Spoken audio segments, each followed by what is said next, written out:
বিসমিল্লাহির রহমানির রহিম। শহীদ কাফেলা বাংলাদেশ জামাত ইসলামী ঢাকা মহানগর দক্ষিণের ডেমরা থানা কর্তৃক আয়োজিত আজকের এই ভিন্ন ধর্মাবলম্বী ভাই বোনদের মাঝে শীত বস্ত্র বিতরণ প্রোগ্রামে সম্মানিত সভাপতি জনাব মোহাম্মদ আলী ভাই, উপস্থিত পল্টন থানা সংগ্রামী আমির শাহিন আহমেদ খান ভাই, উপস্থিত অন্যান্য দায়িত্বশীল ভাইরা এবং আমার ভিন্ন ধর্মাবলম্বী ভাই বোনেরা, আপনাদের সবাইকে জানাচ্ছি আন্তরিক শুভেচ্ছা। আমার শুভেচ্ছা গ্রহণ করবেন। সম্মানিত উপস্থিতি, আপনারা জানেন যে বিগত 16-17টি বছর বাংলাদেশ জামাত ইসলামীকে বিগত যে সরকার ছিল তারা আমাদেরকে আপনাদের কাছে আসার কোনো সুযোগ দেয় নাই।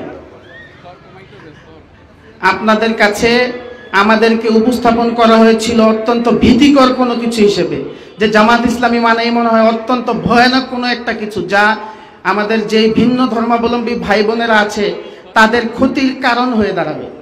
আচ্ছা, আপনারা তো এখানে সবাই আছেন, এই গত 15-16 বছর বলবো না, 1971 সালের পর থেকে আপনারা মা বোনেরা সাক্ষী, হিন্দু ধর্মাবলম্বী মা বোনেরা বেশি আছেন।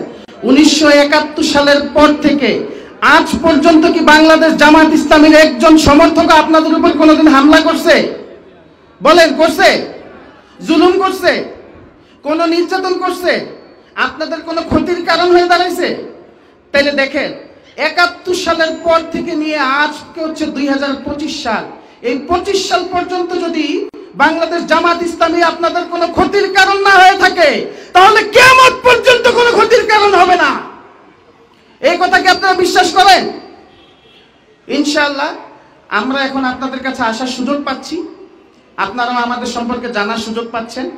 আশা করছি যে আমাদের সম্পর্কে আপনারা দিনে দিনে আরো বেশি বুঝতে পারবেন যে বাংলাদেশ জামাত ইসলামী তারা বিশ্বাস করে, তারা মনে করে যে বাংলাদেশ জামাত ইসলামীর কাছে ভিন্ন ধর্মাবলম্বীরা বাংলাদেশের সবচেয়ে বেশি নিরাপদ।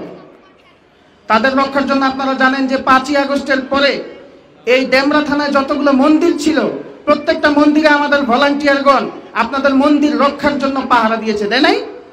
দিয়েছে কিনা? আপনার কি সাক্ষী? আপনাদের কাছে কিছুদিন আগে আমাদের পক্ষ থেকে খাদ্য সামগ্রী গিয়েছে কি যায় নাই? গিয়েছে। আমরা চেষ্টা করি সর্বোচ্চটুকু দিয়ে আমাদের ভাই বোনদের পাশে যেন আমরা থাকতে পারি। পাশাপাশি আপনারাও আমাদের জন্য দোয়া করবেন, আমরা যেন আজীবন আপনাদের পাশে থাকতে পারি এবং বাংলাদেশে যে সাম্প্রদায়িক সম্প্রীতির যে একটা সুন্দর অবস্থা, যে ভালোবাসা এক ধর্মের প্রতি আরেক ধর্মের, এটা যেন আজীবন বজায় থাকে, এই কামনা ব্যক্ত করেই আমি আমার সংক্ষিপ্ত কথা শেষ করছি। আল্লাহ হাফেজ। বাংলাদেশ জিন্দাবাদ, বাংলাদেশ জামাত ইসলামী জিন্দাবাদ।